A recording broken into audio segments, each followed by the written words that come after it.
Losing their last resort. Good evening, everyone. I'm Jane Monreal. Patrick Nolan is off tonight. Centennial Park closing to the public so it can undergo a serious renovation. But the closure means that people who have been sleeping there will have to leave the park. Many of them tell Fox 4 that because of the pandemic, they literally have nowhere else to go. Fox 4's Rochelle Aline's been covering the topic of homelessness in our area for months. She joins us live now and tonight after sitting in on the Fort Myers City Council meeting where the issue was brought up again. Rochelle joining us now from Centennial Park. Any solution after that? Jane, at this point, the answer is no, and we're kind of in this weird waiting period, right? The park officially closes at 10:30 tonight, and when it does, we're not really sure what's going to happen. You can still see behind me, there are some people still here that say they're not going to leave the park.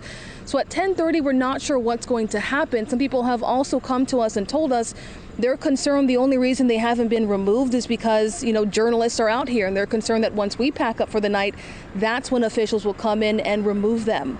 Tonight, you're going to hear from some people who say they're frustrated that the city doesn't have a plan for the people you see behind me. And you're also going to hear from the councilman who represents the district that this park currently falls in.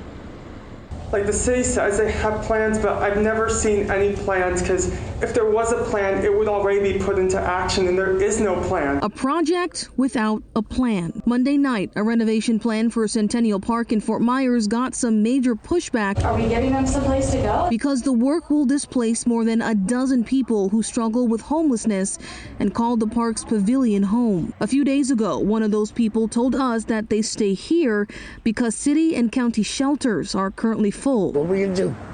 Pick another park? What can we do? The discussion about the park also comes the same night that the city council voted to give the city manager a raise. And yes, sir, you do deserve that. You have been doing incredible work for this city.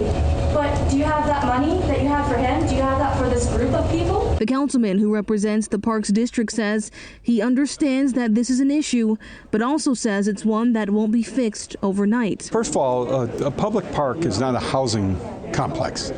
All right, we have an issue with homeless, and we need to get a handle on that. And COVID has really brought that to the forefront. That said, some are calling on the city to postpone the work until they find a temporary shelter for the people living there and eventually a more permanent solution. I like the idea of the fire station, which sits vacant.